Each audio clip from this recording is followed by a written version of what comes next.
কোন এক দুইজনের দায়িত্ব দিয়ে এদিকে পাঠাই, আর আমরা মানে উদ্ধারের কাজে একটু আগে আসি। ঠিক আছে, আপনারা যারা এতদিন ওদিকেই দিচ্ছেন, এই যে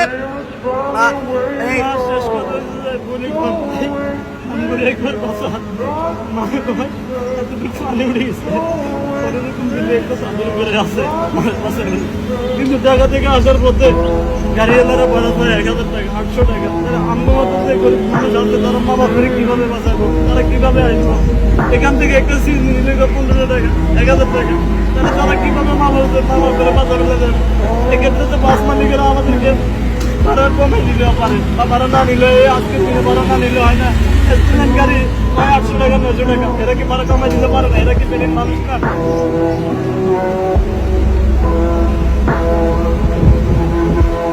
আসলে এইসব সময় যারা সুযোগ নেয় তারা কোনো মানুষ হইতে পারে না, মানুষ ছিল না। তো আমি কালকেও সবার কাছে হাত জোর করছি যে আপনারা দয়া করে এই টাইমে দরকার ন্যায্য ভাড়াটা নেন, বেশি নিয়েন। চট্টগ্রাম থেকে আমি হাঁটি চট্টগ্রাম থেকে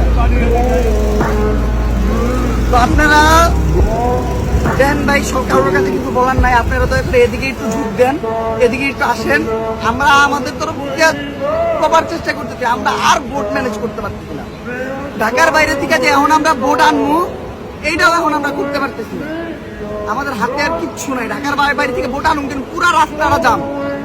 তো আমি রিকোয়েস্ট করবো আপনারা আপাতত একে একে আগে আসেন, ছোট্ট নৌকা পারেন, যেটা পারেন। আপনারা এই জায়গার মানুষ, দয়া করে ভাড়া বেশি নিয়েন না, আপনারা পণ্যের দাম বেশি নিয়েন না। আপনারা দয়া করে আপনারা আগে আসেন। আমরা সেই ঢাকার থেকে আইতে আপনারা ফেরির মানুষ হয়ে আমাদের পাশে দাঁড়ান।